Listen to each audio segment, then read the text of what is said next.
Alrighty, next let's talk about colors. I'm going to zoom in on my palette here so you can see the colors that I'm using.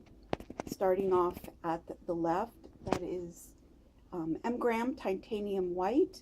I like to use the Titanium White M-Gram brand because the white stays wet for a nice long time. The medium for it is walnut oil, and it works splendidly for a white. Next, up here, I've got Gamblin's, okay, I'm looking and cheating, see what it's called, Transparent Red Earth. That was used primarily for the underpainting, and I'm not using a lot of it now that I'm into the fleshy tones. Up next is Naples Yellow, and it looks pretty good here on the video. It's made by Schminky Mussini, and it's actually a Naples substitute. It's a color I really enjoy because it's nice and warm, and then also really opaque. Next over here is Rublev Italian Sienna, and I learned a long time ago that siennas go a long way in painting portrait. The Rublev colors are very earthy pigments. The sienna is a little more grainy, and I think it makes for beautiful, not only skin tones, but since my young lady is blonde, it will be lovely in her hair as well. These two are both Gamblin. I'm going to mix them together so my reds are not too sweet. I've got Naples Scarlet and Permanent Orange by Gamblin. Over here is one of my base colors that I've used. It's really nice for especially girl portraits. This is Venetian Red, also by Rublev. It's a lovely color, and when you add whites to it, it makes these really sweet pinks that are also not too saturated.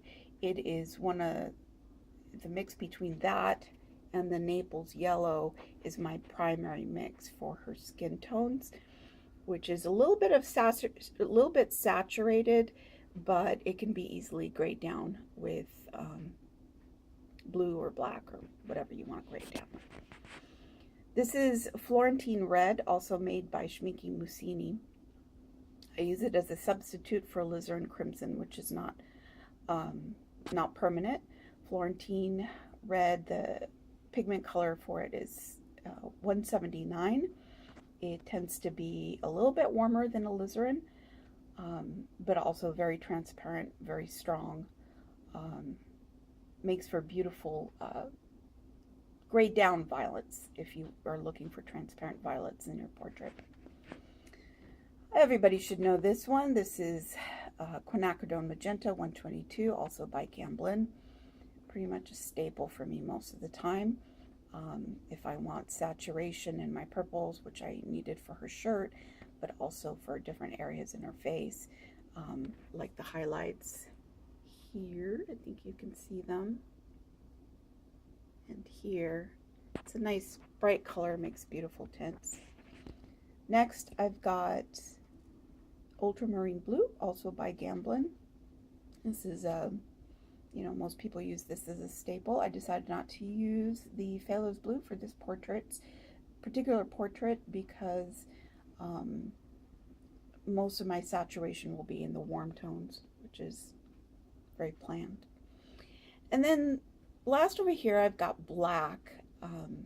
This is Blue Black by Winsor and Newton, which is basically two pigments mixed together, ultramarine blue and black. And the only reason why I use black in portraits is for mixing greens in the face. I don't know how else to conveniently mix the sort of greens that I like, but it's the only thing I use black for. I don't like black in the face, and it's just not a color I use often. But the blue black makes for a really good preliminary, like if you're using a Zorn palette, limited palette, that kind of thing. It's a very handy color and is one of the first ones on my palette as I'm building up the tones. Then down here we have, this is also by Rublev. It's Lazarite. I think that's how it's pronounced. And it's basically lapis lazuli. It's a pretty expensive pigment, very grainy, not very strong, and I like to add it to the eyes and then in shadow areas. It will not take over like the ultramarine blue might. And then down here, hopefully this will focus. This is a medium gray palette, by the way, made by New Wave. It's one of my favorites. I've got Portland Cool Gray and Portland Warm Gray. Portland Warm Gray is a very nice skin tone modifier. I don't like it as my base skin tone because it's a little bit opaque, but it's great to check up against.